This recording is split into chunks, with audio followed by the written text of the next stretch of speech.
Welcome to Claire's Food Haven, Mum's Mondays. Today, Alan's going to show us how he makes his bread rolls. Alan, what kind of flour do you use? Well, we start with 500 grams of strong bread flour. It has to be bread flour, not plain flour, else it won't rise properly. We use either a sachet or about 7 grams of bread yeast. You can use more than that. Paul Hollywood uses 10 grams, but I find 7 is an okay number.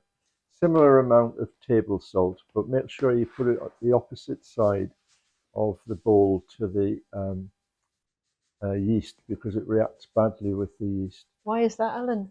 Well, salt and yeast, the salt will kill the yeast. Oh, And then add a bit of sugar, 2 teaspoons of sugar in this sort of mix. and you're putting that in the middle of the Yeah, mix? and then I'll stir it up just a little bit like that.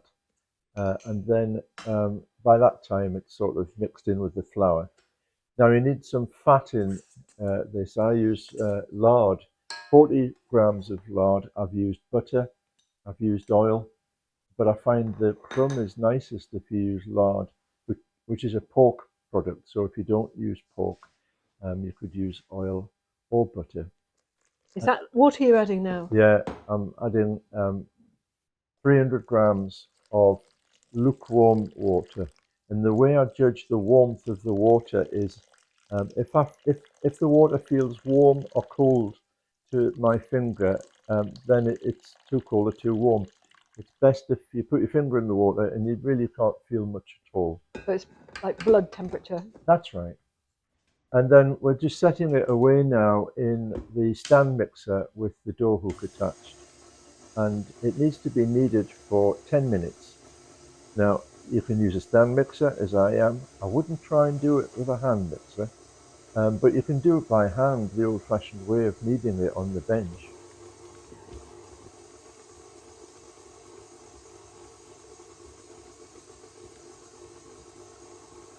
Is that oil you're putting in now? Yeah, this is 10 minutes later, and what I do is I dribble some oil into the bowl so that after the dough's risen, it'll come out to the bowl more easily. Some people use another bowl and grease the other or oil the other bowl, but I just do it this way because it's one less bowl to wash up. So I move it round, and then I put a shower cap over the top to keep the moisture in while it rises. And it has to rise for 2 hours in a warm place.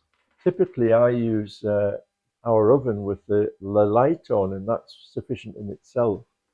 But if your oven doesn't have a light, then as long as it's a nice warm place will do.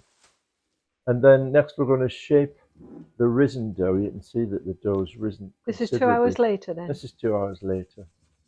And bring the dough out onto the bench. You've put a bit of oil on the bench? Yeah, and I'll actually rub the inside edge of the bowl now, just so it comes out more easily. And then we'll bring it out. You're just using a spatula there? Yeah. This bit's called knocking the dough back. There's lots of gas in it because it's risen up, so you have to get rid of the gas, or you're going to have lots of holes in your bread or your rolls. So there's various ways to do it. This is the sort of way I do it.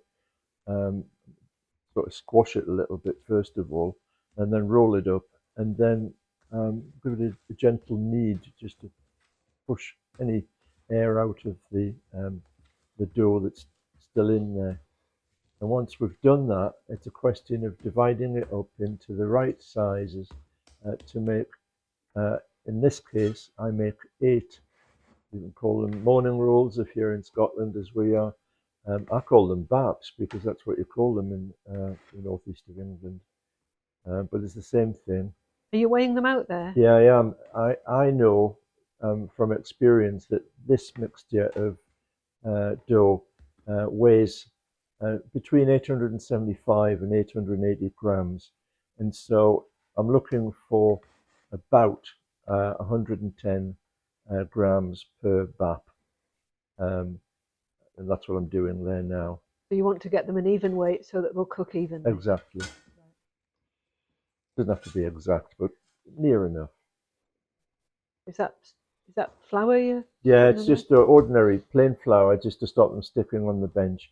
And now I'm going to shape them into individual baps or rolls. And the way to do that is to make sort of a cage with your hands.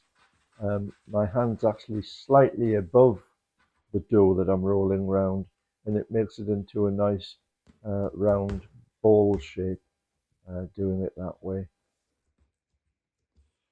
And then we're going to move them onto a tray, ready to rise again. These ones will take another 1 hour to rise to the size that we want.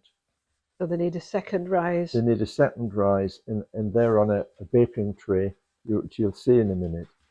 And I just put a tea towel over them. There they are there. And what I usually do, it's not on the video, is just squash them a little bit before they go into the warm place. And there they are now risen to their maximum size. And we'll put them into an oven set at 180 fan for 14 to 15 minutes. It's 180 fan, that'll be 200 if it's not a fan oven, which would be about gas mark 7. Gas mark 7.